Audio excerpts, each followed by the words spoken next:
এই গল্পটা পাঠিয়েছে রংপুর থেকে জুথি নামের একজন। সালটা 2017, সন্ধ্যা 7:46। ক্যালামার টেস্ট পরীক্ষা শুরু, এসএসসি দিব, পরীক্ষার প্রিপারেশন নিচ্ছিলাম। হঠাৎ একটা অচেনা নাম্বার থেকে মেসেজ আসলো, হাই হাউ আর ইউ। আমি তখন ফোন এতটা ধরতাম না, কারণ টেস্ট পরীক্ষা ছিল আর আমার জীবনে এটাই প্রথম ফোন ছিল, তাই এত কিছু বুঝতামও না। তো ওদিন আর মেসেজটা নিয়ে এতটা প্যারা নেইনি। পরীক্ষা দিয়ে এসে দেখি আবার মেসেজ, রিপ্লাই দিচ্ছ না যে। তারপর তার সাথে আমার কথা শুরু হয়। আস্তে আস্তে আমাদের কথাটা একটু বেশি বলা হতো, কিন্তু পড়ার সময় আমি একটু ফাঁকিবাজিও করতাম না, কারণ পড়া এক সাইডে, বাকি সব অন্য সাইডে। আমার আম্মু ছিল গ্র্যাজুয়েশনে প্রথম ডিভিশন পাওয়া স্টুডেন্ট, বাবা সরকারি জব করত, তাই পড়াশোনা নিয়ে খামখেয়ালি মা বাবার কারোরই পছন্দ না, এমনকি আমারও না। বলতে গেলে একটু কড়াই ছিল আমার মা বাবা। যাকে সব কথা, আসল কথায় আসি। দেখতে দেখতে আমার বোর্ড পরীক্ষা চলে এসেছে। তার সাথে আমার তখন একটা সম্পর্ক হয়। সে একদিন হঠাৎ করে আবদার করে তার সাথে দেখা করতে হবে, সে ঢাকায় আসবে। বললাম আমার পরীক্ষা আর মাত্র 3টা আছে, শেষ করে নেই, তারপর এসেও সারাদিন ঘুরবো। ও বলে না, পরীক্ষা দিতে হবে না, আমরা ঘুরবো। তাকে আমি অনেক ভালোবাসতাম, সেও ব্যস্ত। সে ছিল মাদ্রাসার স্টুডেন্ট, মানে পড়াশোনা শেষ মাদ্রাসার। আমার থেকে 4 বছরের বড় ছিল। তখন আমার বয়স 17 বছর ছিল। যাক, এই নিয়ে অনেক কথা হয় তার সাথে। এইসব নিয়ে আস্তে আস্তে আমার পরীক্ষা শেষ হয়। এরপর ওকে যখন বলি আসো দেখা করি, ও বলে টাকা নেই আমার কাছে, আসতে পারবে না। আমাদের সেই কথা হতো ভিডিও কলে, অডিও কলে, এটুকুই দেখা তার সাথে আমার। দেখতে দেখতে 7-8 মাস চলে যায়। ভালোই যাচ্ছিল দিন। আমার পরিবারের প্রায় সবাই জানতো ওর কথা, এমনকি বিয়ে ঠিক করে ফেলেছে। তারপর আমি কলেজে ভর্তি হই ভালো একটা রেজাল্ট নিয়ে। সে খুব খুশি হয়। তার পাশাপাশি আমি কয়েকটা টিউশন পাই, সেখান থেকে আমার হাত খরচ হয়ে যেত। ওকে বললাম আর কতদিন, আসো দেখা করি, টাকা আমি দিব, তুমি শুধু আসার ভাড়াটা নিয়ে আসো, বাকি সব আমি দিব, সমস্যা নেই। 2019 সাল চলে গেল, সে আসলো না। আমার কলেজও শেষ হতে যাচ্ছে। এতটা পরিমাণ ভালোবাসতাম তাকে, তার জন্য নিজেকে পুরোই বদলে ফেলেছিলাম। হিসাব ছাড়া কোথাও যেতাম না, বোরকা তো মাস্ট, মারহাম নন মারহাম মেনে চলতাম। নিজের ছোটবেলার বন্ধুদের সাথেও যোগাযোগ বন্ধ করে দিয়েছিলাম, কিন্তু আমি জানি না সে আমাকে আদতেও ভালোবেসেছে কিনা। বলতো ভালোবাসে। 2020-এ এসে পড়লো করোনা, সবকিছু অফ হয়ে গেল। আমার এইচএসসি পরীক্ষাও হলো না, কিন্তু সে তখনও বেকার। আমি ওকে বললাম, তুমি তো মাদ্রাসার স্টুডেন্ট, তুমি চাইলে মাদ্রাসায় জব নিতে পারবে, ছোট হোক সমস্যা নেই, পরে আমিও জব করে তোমার পাশে দাঁড়াবো। এখন একটা জব নাও, যাতে বিয়েটা হয়।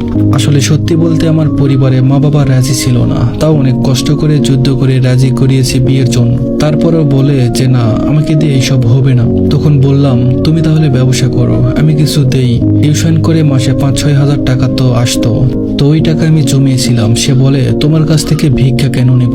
তখন বললাম, এইটা কেমন কথা? আমি চাই তুমি সফল হও, আমাদের বিয়েটা যাতে হয়। কে জানতো সে এমন করবে। আস্তে আস্তে তার ব্যবহারও পরিবর্তন আসলো। আমাকে সময় দিত না, মানে ভালো কথা বললেও খারাপ ভাবে নিত।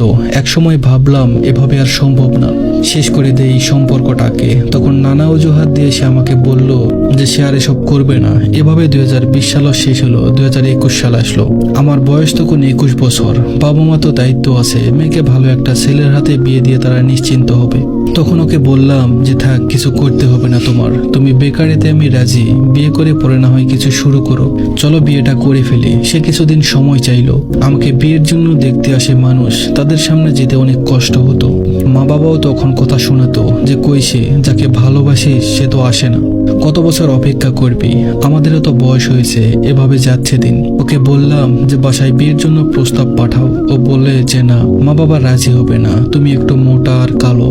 আচ্ছা, যখন রিলেশন করেছে তখন মোটা কালো দেখে করেনি কেন? সে বলল চলো পালিয়ে যাই। বললাম আমার বাসায় আমি রাজি করিয়েছি, তুমি আসার সমস্যা নেই। ও বলল না। তখন বললাম ঠিক আছে, চলো পালিয়ে যাই। এই যে বললো পালিয়ে যাওয়ার কথা, সে আর আসলো না।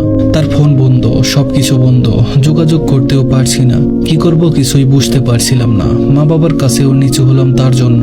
আমার মা বাবা আমার বিয়ে ঠিক করে ফেলেছে 2021 সালের সেপ্টেম্বরের 26 তারিখে। এর মধ্যে হঠাৎ একদিন মেসেজ দিয়ে বলে কেমন আছো? তখন বললাম যে কই ছিলে, আমার বিয়ে ঠিক হয়ে গেছে, কিছু করো, আসো পালিয়ে যাই। সে বলল এইসব শুনতে আমি তোমাকে মেসেজ দেইনি, আর আমি বিয়ে করব না তোমাকে, যা ইচ্ছে করো, আমাকে বলবে না।